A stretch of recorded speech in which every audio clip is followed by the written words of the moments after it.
السلام عليكم ورحمة الله وبركاته. نحمده ونصلي على رسوله الكريم. أما بعد، أعوذ بالله من الشيطان الرجيم. بسم الله الرحمن الرحيم. ولتكبروا العدة ولتكبروا الله على ما هداكم وبشر المحسنين. صدق الله العظيم وصدق رسوله النبي الكريم، ونحن على ذلك لمن الشاهدين والشاكرين. إن الله وملائكته يصلون على النبي يا أيها الذين آمنوا صلوا عليه وسلموا تسليما. محبت کے ساتھ درود شریف پڑھیے. اللهم صل على سيدنا ومولانا محمد وعلى آل سيدنا ومولانا محمد وبارك وسلم وصل عليه. رب اشرح لي صدري ويسر لي أمري واحلل عقدة من لساني يفقهوا قولي. اللہ رب العزت کا لاکھ لاکھ شکر ادا کرتے ہیں کہ اللہ رب العزت نے ہمیں اپنی زندگیوں میں رمضان مبارک کے مہینے جیسا عظیم تحفہ نصیب کیا کہ جس میں اللہ کی رحمت صاحب ایمان لوگوں کو معاف کرنے کے لیے بہانے ڈھونڈتی ہے. اللہ کی رحمت کی گڑھیں جھوم جھوم کر ایمان والوں پہ برستی ہے. چھوٹے چھوٹے اعمال جس کا ثواب کئی 100 گنا بڑھا دیا جاتا ہے. عام نوافل کا ثواب فرائض کے درجے میں دیا جاتا ہے. فرائض کا ثواب 10 گنا سے بڑھا کر بعض روایت میں 100 گنا تک بڑھا دیا جاتا ہے. یہ اس مہینے کی برکت ہے، خاصیت ہے. یہ عظیم برکتوں اور رحمتوں والا مہینہ ہمارے ہاتھوں سے نکلتا جا رہا ہے. آج اس مہینے کا آخری جمعہ ہے جسے ہم عرف عام میں جمعۃ الوداع کہتے ہیں. عام طور پر رمضان میں 3 4 یا 4 5 جمعے ہوتے ہیں. 3 جمعے ہو چکے ہیں اور آخری جمعہ ہے. اصطلاح میں ہم جمعۃ الوداع کہتے ہیں. اس دن سے متعلق ہمارے معاشرے میں بہت سارے غلط تصورات ہیں. اس کی طرف نشاندہی کرنا ضروری ہے. ہم میں سے بہت سارے حضرات سمجھتے ہیں کہ شاید جمعۃ الوداع یہ عام جمعوں سے ذرا مختلف ہے. بعض یہ سمجھتے ہیں کہ شاید اس پر رسول اللہ صلی اللہ علیہ وسلم کی جانب سے کچھ خصوصی احکام ہیں. شاید اس میں عبادت کے کوئی خاص طریقے ہیں، بلکہ بہت سارے من گڑت طریقے لوگوں نے ایجاد بھی کیے کہ جمعۃ الوداع کا دن ہوگا، جمعے کی نماز کے بعد اتنے رکعتیں نوافل پڑھیں گے اور ان نوافل میں نام صورتیں پڑھیں گے تو اس پر یہ اجر ہوگا.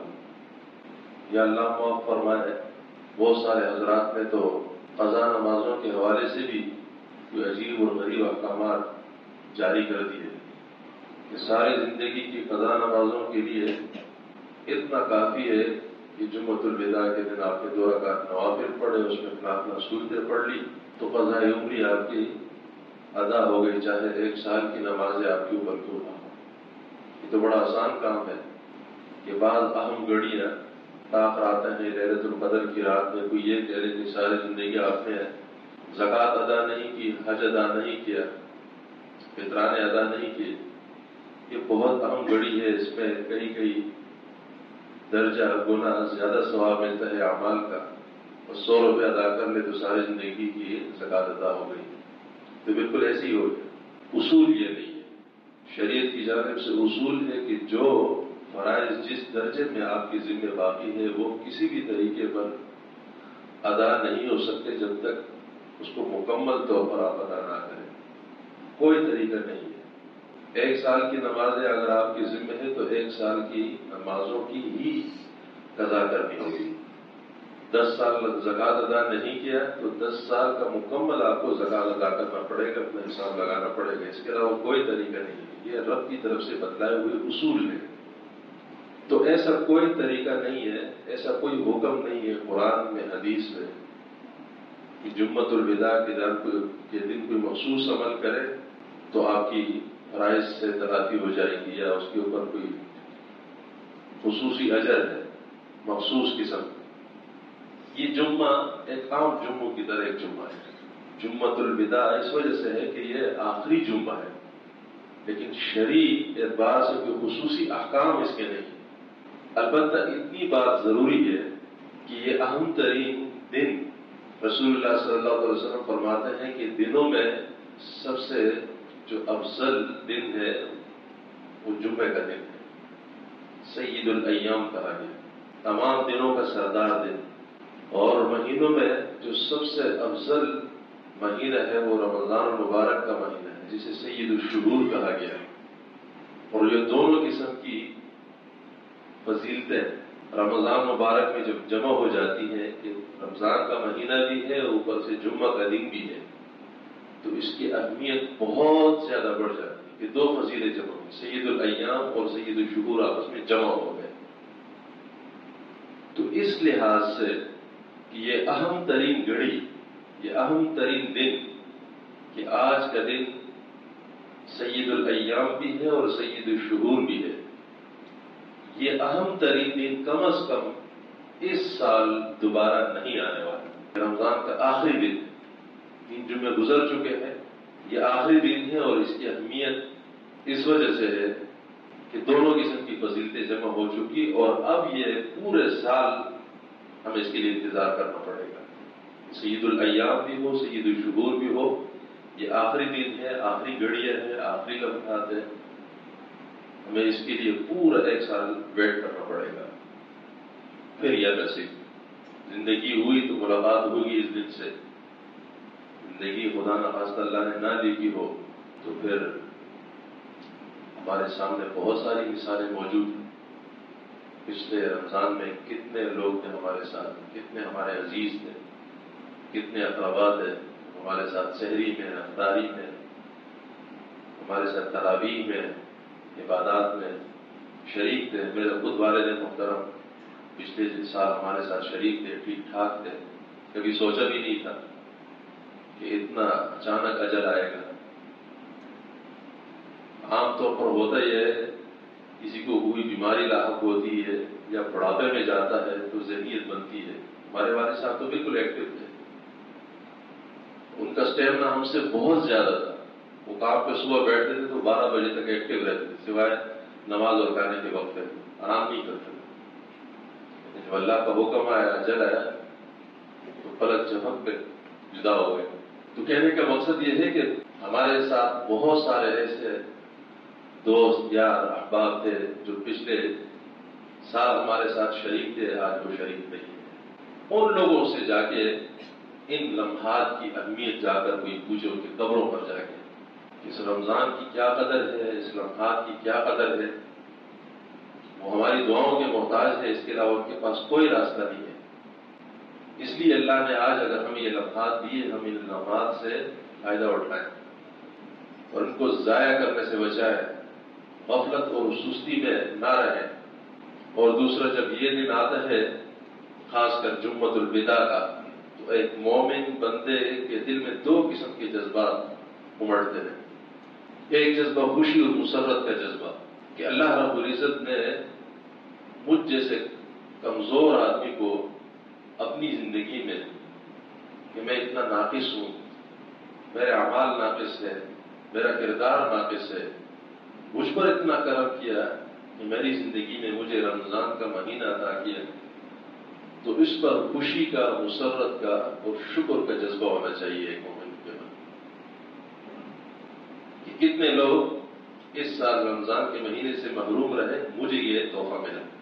اور دوسرا، اس بات پر خوشی ہونی چاہیے کہ اے اللہ، جب یہ رمضان کا مہینہ میری زندگی میں آیا تو آپ کی جو احکامات تھے اہم عبادات کے حوالے سے، خاص کر روزے کے حوالے سے، تراویح کے حوالے سے، دیگر فرائض زکوٰۃ ہے یا اس کا تعلق فطرانوں سے ہے، اے اللہ آپ نے مجھے توفیق دی، میں نے روزے بھی رکھے الحمدللہ، تراویح بھی پڑھی، آپ کی کلام کی تلاوت بھی کی، میں نے فطرانوں کو بھی جو تیری جانب سے مجھ پر واجب تھی، جو زکوٰۃ مجھ پر واجب تھی، میں نے ان تمام فرائض کو ادا کیا۔ اے اللہ میں اس پر تیرا شکر ادا کرتا ہوں۔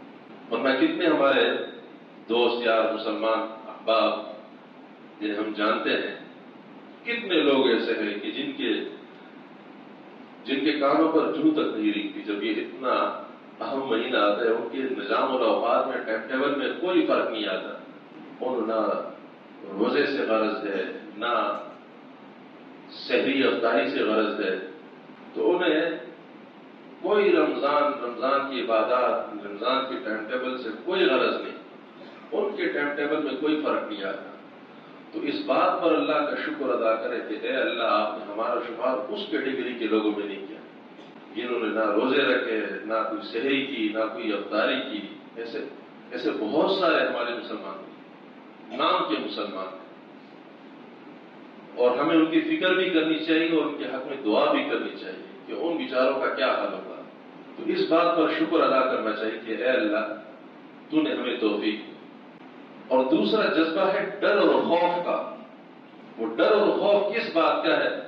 ڈر اور خوف اس بات کا ہے کہ ایک موقع پر رسول اللہ صلی اللہ علیہ وسلم مسجد نبوی میں داخل ہوئے، ممبر پر چڑھنے لگے خطبے کے لیے، تو آپ نے پہلی سیڑھی پر جب قدم مبارک رکھا تو آمین کہا، دوسری سیڑھی پر جب قدم مبارک رکھا تو آمین کہا، تیسری پر جب قدم مبارک رکھا تو آمین کہا۔ رسول اللہ صلی اللہ علیہ وسلم اپنے دور میں سب سے جو اوپر والی سیڑھی ہے اس پر کھڑے ہو کر خطبہ ارشاد فرماتے تھے۔ بعد میں حضرت ابوبکر صدیق رضی اللہ تعالیٰ عنہ کا جب دور خلافت آیا تو ادب کی وجہ سے وہ اوپر والی سیڑھی پر کبھی کھڑے نہیں ہوئے، بولے کہ یہ رسول اللہ صلی اللہ علیہ وسلم کی جگہ ہے، تو ایک سٹیپ نیچے وہ کھڑے ہوتے تھے۔ اور حضرت عمر فاروق رضی اللہ تعالیٰ عنہ کا جب دور آیا تو انہوں نے حضرت ابوبکر صدیق رضی اللہ تعالیٰ عنہ والی جگہ پر بھی کھڑے نہیں ہوئے، وہ ایک سٹیپ اور نیچے آئے ادب کی وجہ سے۔ اور حضرت عثمان رضی اللہ تعالیٰ عنہ کا جب دور آیا تو وہ حضرت عمر رضی اللہ تعالیٰ عنہ کے سٹیپ سے بھی نیچے آ گئے۔ آج تک عثمان رضی اللہ تعالیٰ عنہ کے دور سے آج تک یہ سلسلہ چلا رہا ہے کہ تمام خطباء جب خطبہ دیتے ہیں یہ تیسری سیڑھی پہ کھڑے ہو کے دیتے ہیں، یہ سلسلہ بھی تک چل رہا ہے۔